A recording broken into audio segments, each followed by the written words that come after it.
What do you think of these statements here? Are both parties undermining confidence in our election?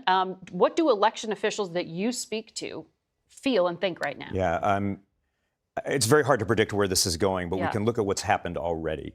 The president has signed an unprecedented executive order regarding elections, trying to dictate policy to the states. That's now been enjoined, blocked by 3 different federal courts. His Department of Justice is seeking highly sensitive data on hundreds of millions of American voters, is suing 24 states and D.C. 2 federal courts just in the past few weeks have blocked that, and the remainder are still to be heard. The cybersecurity apparatus that Senator Warner talked about that had been built up under the first Trump administration to assist election officials has been dismantled. So when I talk to election officials, they're very concerned about this. I think it's safe to say this is unprecedented. We have never seen a president try to exert executive authority over elections in the states like we have.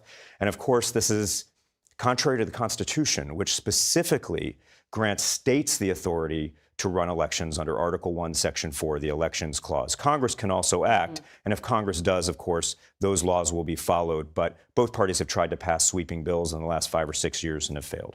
So the Constitution, as you just point out, states, it is the states who are going to run these elections. But the president, I want to play what he said so the public hears it. He has at least 3 times in the past week said he wants the Republican Party to nationalize voting and take over voting procedures in 15 states. Take a listen. Take a look at Detroit. Take a look at Pennsylvania.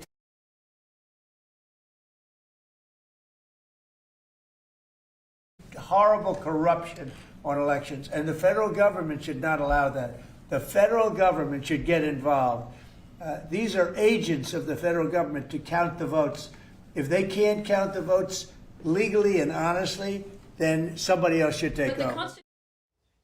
So what would prevent the president from doing something you just told us is unconstitutional?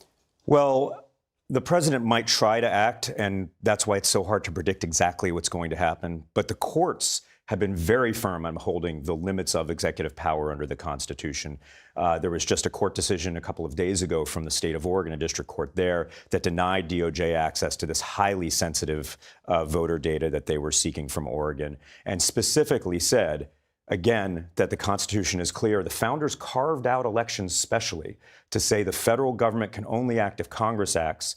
The states have the authority, and they expressly excluded the executive from that at all. They were very concerned about the excesses of an executive, a president who would seek to consolidate more power than the Constitution granted by seizing the mechanisms of elections.